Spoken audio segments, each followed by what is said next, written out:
Значит, иду сегодня в поход в лес. Вот. Цель у меня дойти до заброшенной метеорологической станции. Ну, правда, туда идти порядка 15 километров. Вот, я что-то вчера так на велосипеде хорошо покатался. Что не знаю, короче, дойду, нет. Ну, посмотрим. Если что, просто погуляем. Погода замечательная, вот, но лес достаточно сырой еще. Но тем интереснее с костром будет заниматься. Пока иду вот по такой вот натоптанной, наезженной тропинке, которую говномесы немножко размесили. Ну, пока все хорошо. Значит, смотрите, сказывается еще март. Еще вот на тропинках утоптанный снег был, поэтому он не весь растаял. Но зато хотя бы не так по говну идти. Значит, смотрите, лес сырой, дрова сырые, поэтому надо собирать растопку. Вот в качестве растопки можно использовать вот такую вот умершую кору еловых, сосны, наверное, или елки. Вот, она очень тонкая, как бумага, и в принципе не сырая. И вот тут полно валяется, ее даже отдирать не надо. Вот, поэтому я сейчас ее немножко пособираю. Значит, смотрите, еще что можно использовать вместо растопки. Вот, видите, сосна. У нее ветки нижние высохли, а наверху кромка. Даже несмотря на то, что, в общем-то, шли дожди, снега, вот эти ветки, они, в принципе, достаточно сухие. Вот видите, ими тоже можно, в принципе, разжигать костер. Ну, лучше, когда он возьмется, конечно, уже. Вот, но сейчас они все-таки еще сыроватые, не буду его брать. Пойду дальше. Значит, смотрите, шел я и пришел в болото. Болото — это, конечно же, всегда минус. Но в болоте есть и большие плюсы. Почему? Потому что на болоте растет береза обычно. Вот раньше, если я шел, у меня были преимущественно хвойные породы. Здесь же куча березы. Береза есть береста. И эту бересту можно использовать также как растопочный материал. Поэтому сейчас мне еще пока везет, то что болото не сильно раскисло из-за недавней зимы. Вот, но тем не менее, потом оно, конечно, сильно раскиснет, тут будет трудно идти. В общем, сейчас я наберу бересты тоже. Вот, сейчас найдем березку какую-нибудь, вон ту, например. Вот, смотрите, у нее вот умершая кора уже есть. И вот ее прям достаточно отрывать. И она вот тоненькая, как бумажка, и сухая, из-за того, что она тут на стволе высушилась. Кстати, где-то говномесы жужжат. Ладно, в общем, сейчас я немножко бересты этой наберу. Здесь вот есть еще умершая малина. Это уже прошлогодняя.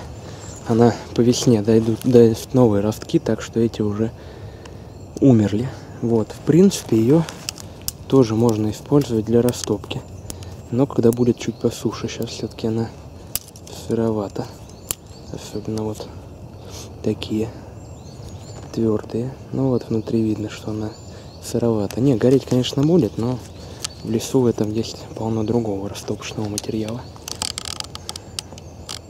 Значит, смотрите, вышел к озеру. Озеро даже еще не раскрылось, в общем-то. Еще во льду, но хотя вон там уже немного раскрылось. Вот, там проходит просека ВЭП. Ее сейчас больше еще прорубили, она раньше была поуже. Что хотел показать. Вот тут есть старая пожухлая трава. В принципе, тут она на солнце, она уже высохла. Вот ее я сейчас тоже немножко соберу. Она у меня будет как растопка. Значит, смотрите, здесь водосброс пруда идет. Вот там течет вода, если будет видно, вот она. Вот. И потекла река. Вот здесь. Если я не ошибаюсь, это река Банная Канава. Вот. Ну, я что хотел показать. Сейчас, в принципе, я растопки уже себе достаточно набрал, но вот это вот осока, не осока, я не знаю, что это. Вот. В принципе, она всегда, даже в мокрую погоду она внутри сухая. То есть не вот сами вот эти вот, да, они хорошо горят, но они сырые в сырую погоду. А вот внутри вот эти сами стволы, они почему сухие? Они защищены такой вот, типа как хренью. Шкурка, не шкурка. Вот она сырая, ее снимаете, и у вас получается просто сухая травина. Вот, ее тоже, в общем, можно использовать как растопку. Но у меня растопки достаточно. Я, может, сейчас только если наберу парочку этих осок, чисто как маленькие такие дровишки. Полно тут мусора, конечно, из-за того, что населенные пункты рядом, полно говномесов. Мне сейчас идти надо вон в ту сторону, а там все разместили говномесы, твари, чтобы они подохли, все уроды. Вот, но не фокусируется из-за веток, но, в общем, там вон видно, наверное, да. Поэтому мне сейчас придется идти через лес. Там тоже эта речушка протекает, придется ее перешагивать. Ну, тут она такая, в принципе. Ай, как ее назвать? Не широкая. Вот. Ладно, сейчас, в общем, наберу тогда и пойду. А народ у нас, конечно, свиньи, блин. Значит, смотрите, если вдруг у вас воды нету с собой, то вот поваленное дерево, вот его корневая система, оно туда валилось и образовало такую ямку. Вот здесь есть вода. Это обычная талая вода, видите, она прозрачная. Вот. То есть вполне можно ее набрать, вскипятить и попить. Ничего страшного не будет. А я иду дальше в ту сторону. Вот, ориентируюсь я по навигатору, я по козьим каткашкам не умею ориентироваться. Вот, и навигатор показывает, что мне нужно идти вон туда. Здесь, кстати, лес уже стал более лиственный, березняк, береза, осина, вот. То есть я уже так прошел хвойный, хотя вот молодые елочки растут. Но они будут небольшими, они большими не вымахают. Это сейчас как бы листьев нет, а потом будут листья березы, и все эти елки, они позагибаются, короче. Будут маленькими такими же. Смотрите, вот эти вот столбы красные, не помню, как они называются, но они отсчитывают квадраты. Да, лес разделен на квадраты, но здесь они какие-то совсем старые, и на них цифр уже не видно. Раньше на них были цифры. Короче, смысл в том, что по ним тоже можно ориентироваться, потому что номера квадратов идут с северо-запада на юго-восток. То есть первый, второй, там третий, да, дальше опять ниже, четвертый, пятый, шестой и так далее. Ну, в общем, я думаю, смысл понятен. Вот, но тут ни хрена не видно на этих квадратах. Вон еще один столб. И, в общем-то, они уже что-то как-то давно не обновлялись. Значит, смотрите, вышел еще к одному озеру. Это озеро я вам показывал в одном из своих велотрипов. А может, даже в двух велотрипах, я уж не помню. Вот. И мне сейчас его нужно будет вон там обходить. Там есть еще одна речка, Течора, если я не ошибаюсь. Сейчас я вам ее покажу, тоже проходит через озеро. Смотрите, вот она, река Течора, кажется. У нее такие извилистые берега. И сейчас она идет вон туда, выгибается. Сейчас я буду перебираться на другую сторону. Но не здесь, а чуть поотдаль. Сейчас, в общем, покажу. Значит, вот смотрите, река, через которую я буду пробираться, она достаточно широкая. Можно, конечно, перебраться вон по тем вон бревнам. Но берега очень скользкие, и там очень тяжело будет залазить. В общем, смысл какой? Надо найти упавшее дерево толстое, чтобы по нему перейти. Вот, если вдруг такого дерева нет, его, конечно, по-хорошему надо свалить. Но, блин, все деревья на той стороне, здесь они достаточно далеко находятся. Ладно, сейчас разберемся, немножко туда дальше надо еще пройти. Значит, смотрите, ну вот я нашел место, где буду переходить речку. То есть здесь она уже достаточно широкая, достаточно глубокая. Сантиметров 50, а может быть 60 глубиной. Переходить я буду вот по этому бревну. Почему? Потому что она толстая, не будет пригибаться и пружинить. И наклон у него идет как раз к тому берегу. Из-за того, что тот берег ниже. Ну, получается, вот стоит на пеньке, обломилась.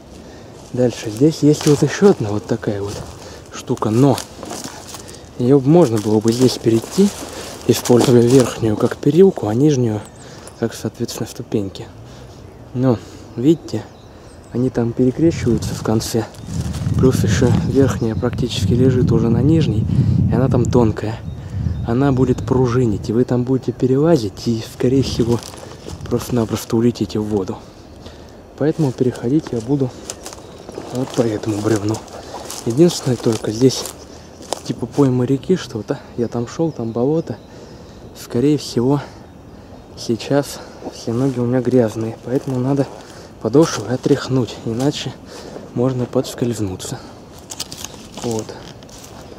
Сейчас мы это дело немножко отряхнем и пойдем.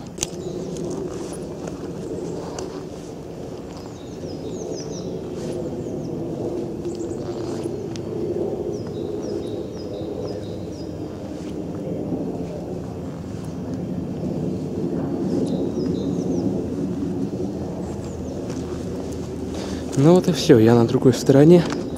Я перешел. Там, он, кстати, что-то насыпают. То ли дорогу делают, то ли что. Вон там речку убирают в коллектор. Вон, где-то работает трактор рядом. Ну, в общем, не суть. От леса, конечно, скоро от этого ничего не останется. Слишком много вокруг населенных пунктов. И Москва рядом. Так, ну вот она, речка. Здесь уже такое спокойное течение, и она достаточно широкая. Мне сейчас вон идти теперь получается в ту сторону, вон туда. Сейчас я и пойду туда. Смотрите, сейчас я сделаю здесь небольшой привальчик. Здесь есть навальные деревья, на них можно посидеть будет. Вот, посижу, посматриваюсь минут 20 и пойду дальше. Ну вот так я тут и сижу, пока отдыхаю. Вот. Потом дальше двинусь. Кстати, вот есть у меня поджопник вот такой самодельный. Вот, ну там просто внутри поролончика, и этой ткани у меня до хера. Ничего не весит. Под спину его кладешь туда, где гидратор должен быть у портфеля. И все, и мягенько, и с собой всегда есть на чем посидеть. Удобная штука. Значит, вот еще одно озеро. Я его тоже вам показывал в одном из своих велотрипов. Мне его придется обходить. Тут летом нормально, сейчас глубоко. Ну и в принципе надо уже где-то на привал вставать, обед готовить. Время уже много. Уже иду 3 часа.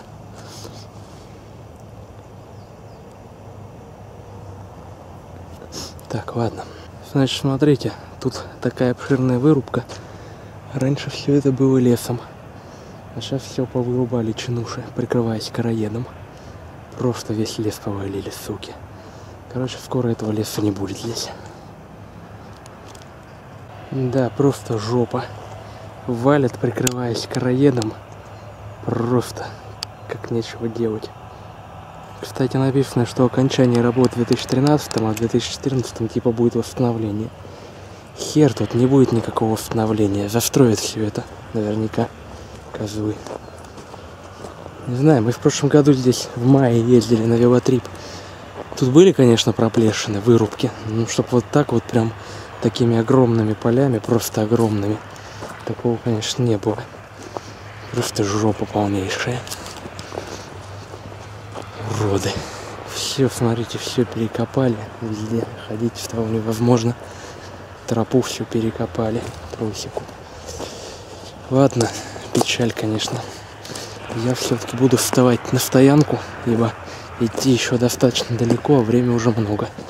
Надо с обедом разобраться. И буду я вставать на нее вот в этом вот лесу. Вот видите, деревья пронумерованы красным. И это все будет срубаться. Вот эти все пронумерованные деревья. Якобы они поражены короедом. На самом деле вот это точно повреждено. А вот рядом просто сухое. Короче, что-то такое ощущение, что короеды здесь специально разводят. Чтобы был придбок, чтобы лес вырубить. Ладно, короче, глядите, на стоянку я буду вставать вот здесь. Тут недалеко от дороги, чтобы недалеко не уходить. Но и не слишком близко, потому что тут с собаками гуляют местные, бывает. И Я просто-напросто сейчас соберу всех собак запахами. Вот. Поэтому здесь вот, тут вот и дров много очень, всяких веток и так далее. Поэтому здесь вот сейчас будем вставать. Вот там вон, вот на этом дереве. Около этого дерева, на нем можно будет и посидеть. Короче, я все-таки решил не вставать на стоянку здесь. Я посмотрел по навигатору, там остается до озера мне уже не так много, 2 километра, я лучше до туда дойду. И плюс я здесь слишком буду привлекать внимание костром этих вырубщиков. Вот. Это, в общем-то, ни к чему. Да и лес тут такой поваленный, и тут, блин, реально очень хреново. Ладно, давайте я, наверное, немножко еще вперед пройду. Ну вот, прошел я зону вырубки. Честно говоря, несколько раз даже было желание просто-напросто вернуться обратно. Идти невозможно, разместили все. Всю тропу и шпал разобрали. Короче, фактически половина леса уже уничтожена. Ее продолжают уничтожать. Не будет скоро этого леса. Будут очередные коттеджные поселки. Печально все это.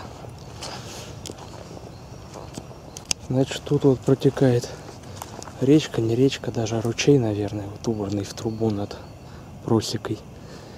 Карта не знает, что это за речка, там ничего такого не отмечено. Вот речка торфяная, вся вода коричневая. Ну, в принципе, вода чистая, тоже можно кипятить. Болото, потому что здесь торф. Вот как раз таки столбы, квадраты отсчитывающие. Вот 41 квадрат, пожалуйста. Короче, дошел я вот уже до озера. Вот оно там впереди. Сейчас где-то здесь надо на привал становиться. А дальше уже не знаю, пойду, не пойду. Честно говоря, блин, очень тяжело идти по такой вот разбитой дороге. Значит, смотрите, вот здесь я буду вставать на стоянку. Дрова здесь есть. Посидеть где есть. И дорог недалеко. Вот, смотрите, земля мокрая. Поэтому, чтобы с костром мне не возиться, сейчас я вот так вот расчищу. И буду жечь его не на голой земле, а подложу бревнышек. Настил такой сделаю из бревнышек мокрых. В общем, сейчас все покажу. Ну вот, видите? То есть мне много не надо, мне только тушенку вот подогреть. Вот, до сала пожарить. В общем, вот такой настил.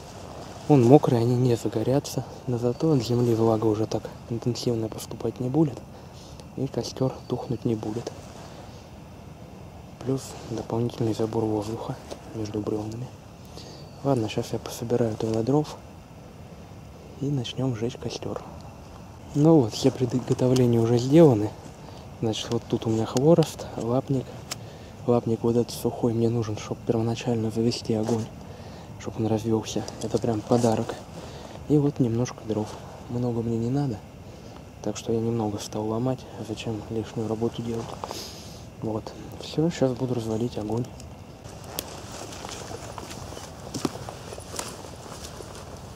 Ну вот, то есть я здесь достал свою траву, которую собирал. Сухую ее я положу вниз. Дальше вот у меня береста с корой вместе. Сухие. Так. И вот у меня будут палочки мои. Вот эти сухие. В принципе, я говорю, они нафиг не нужны, но ладно уж, коли есть, пускай будут.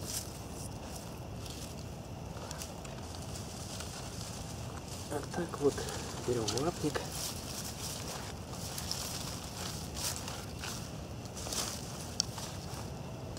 Ставим.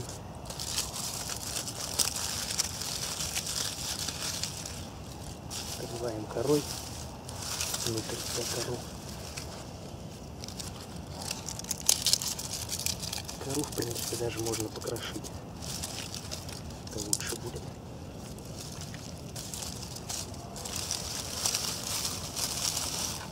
Так. И береста моя.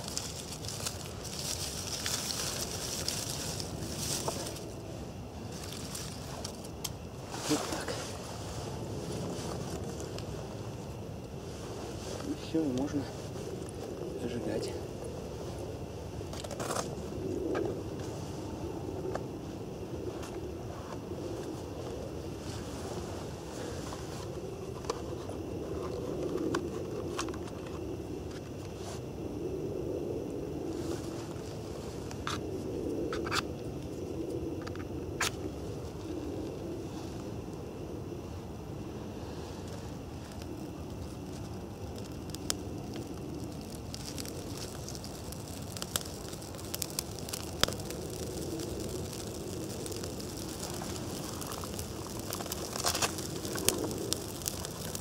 Вот мой лапник взялся. Теперь подкладываем хворост.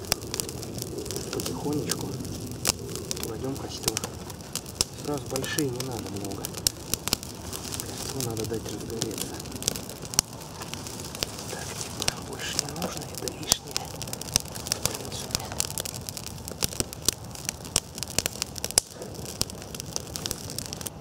Вот я уже положил дрова, свои первые, пока тоненькие палочки. Вот. В принципе, этого уже будет достаточно, чтобы начать жарить сало. Значит, вот прутик уже сделан. Сейчас мы на него будем насаживать сало.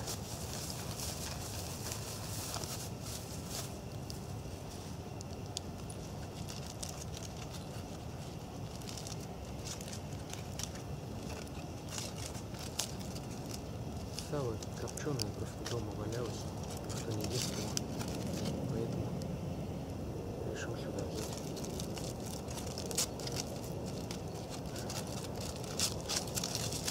Вот как хорошо.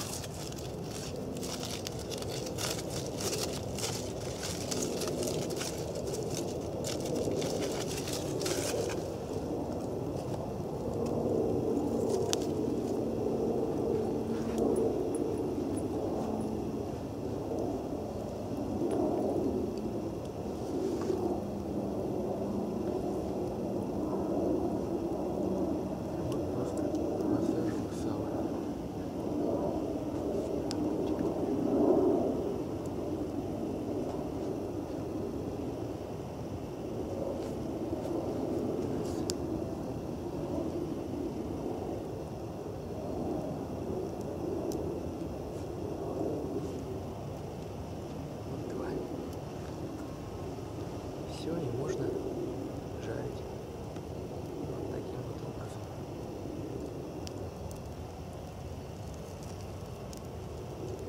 Кстати, в принципе, пора уже ставить тушенку.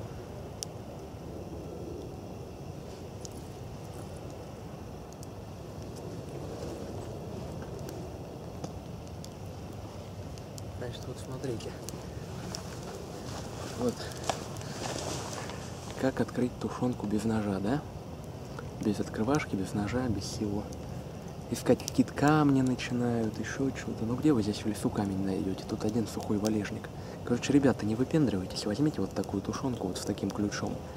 Кстати, она неплохая. Мне просто надо ее приоткрыть, чтобы она у меня на костре не взорвалась. Сейчас мы ее немножко приоткроем. И все, и можно ставить.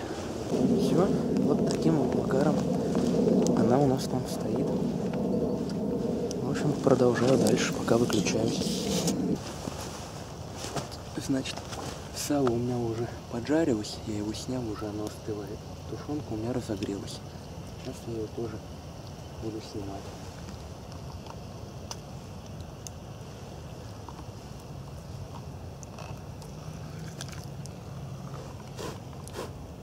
Все, ставим его уже остывать. Ну что, вот у меня тушенка подостыла уже. Будем кушать. Так что всем приятного аппетита.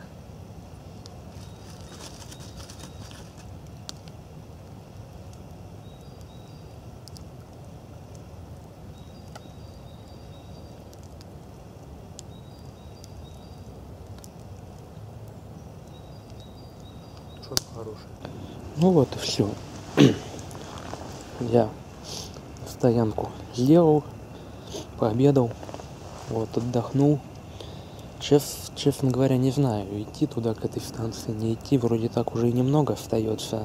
Вроде как и время уже. Мне еще назад возвращаться. Хотелось бы по темноте, чтобы не лазить, вернуться. Хотя, в принципе, наверное, все-таки чуть-чуть я туда схожу. Все, в общем, смотрите. Вот это костер только чисто, чтобы вот разогреть тушенку там, сало подкоптить. Вскипятить воды там или что-то себе серьезное приготовить, такого костра не хватит. Надо брать более толстые поленья, их больше их надо брать. Вот, а это все сейчас вот раскидаю воды и все, этот костер. Вот, нижние палки, они даже не подкоптились практически, потому что сырые, земля вокруг сырая. Чтоб просто было понятно, куда я иду, вот просека. И вот через такие завалы мне приходится перебираться каждые полметра. Честно говоря, я не знаю, вон там вроде посвежее, но если опять будут завалы, с такой скоростью я буду идти до завтрашнего утра. Поэтому, возможно, я сейчас вернусь обратно все-таки, потому что времени уже много. Нет, конечно, по таким просекам идти совсем не весело. Тут уже лес такой, больше густой.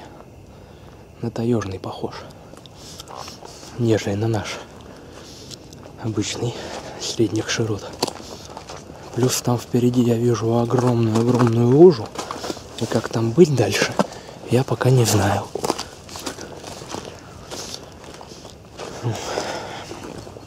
Хреновая идея.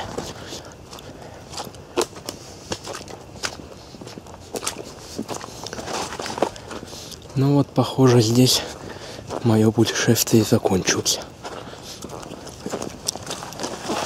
Ибо тут нехилая такая лужица. Торфяная. Короче, болото. Хотя, в принципе, может быть, с той стороны и можно пройти. Ладно, сейчас посмотрим. Время много, конечно, уже потерял.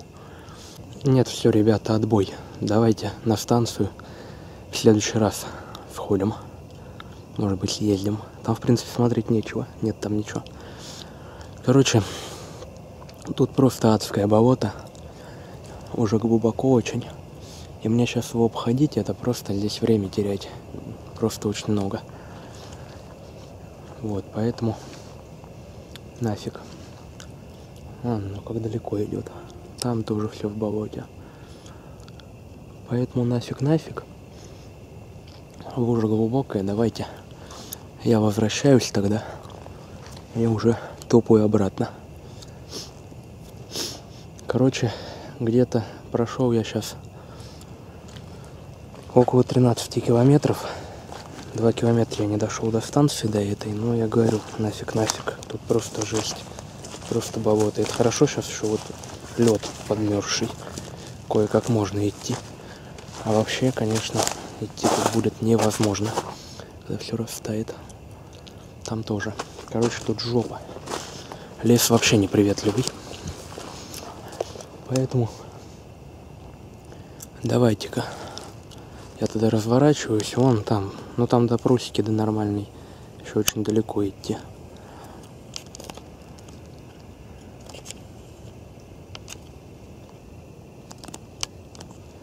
Вот. Поэтому давайте-ка. Я тогда возвращаюсь обратно.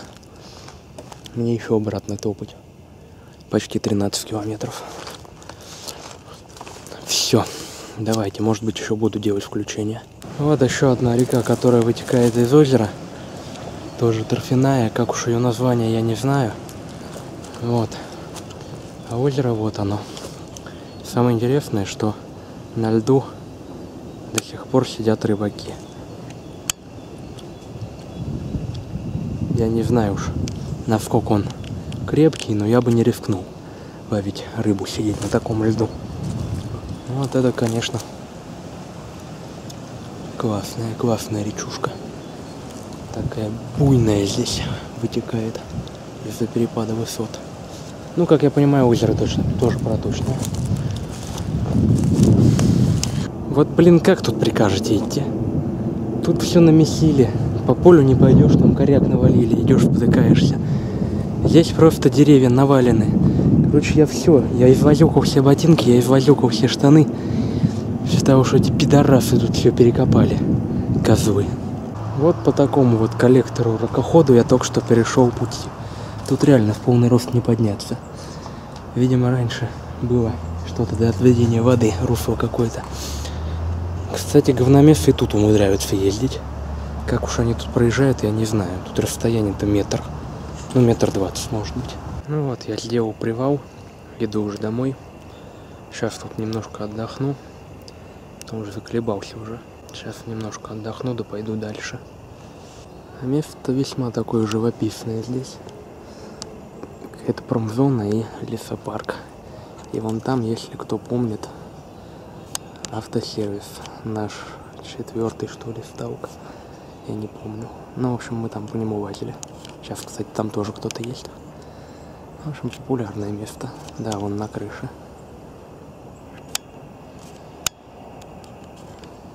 Место популярное, но, к сожалению, неинтересное. Шел, тут вот такую приколюху нашел. Радиопроницаемый купол. Это ВЧ какая-то, но она вроде не связисты, а купол у них есть. Ну, короче, до дома остается где-то километр, но это по прямой. Если сейчас через лес тропами, то где-то 2 с копейками. Так-то, в принципе, силы есть еще. Вот, но ноги уже работать отказываются. Так, ладно, сейчас я делаю привал. Последний генеральный где-нибудь здесь. Пью чай. Вот, отдыхаю. Еще минут 20. Как раз солнце зайдет. Начнет темнеть. И я выдвинусь домой. Все. Сейчас где-нибудь найдем. Ну вот и все. Вот тут была чья-то стоянка. Я, конечно, не люблю на чьих-то стоянках стоять. Но костер я жечь не буду. Вот, чай у меня в термосе. Поэтому, наверное, все. Сейчас посижу здесь, отдохну. Кстати, та песочная дорога, которую вот я показывал, это, похоже, тоже для того, чтобы лес вывозить. То есть этот лес тоже будут рубить. Так что останемся мы совсем без леса скоро. Ладно, в общем, на связь, наверное, больше выходить не буду. Если понравилось, схожу еще куда-нибудь. Но думаю, что съездить подальше в Подмосковье на электричке в нормальный лес. Пусть там не будет таких троп, но зато там нормально идти можно будет. Вот, а так, все. Всем пока.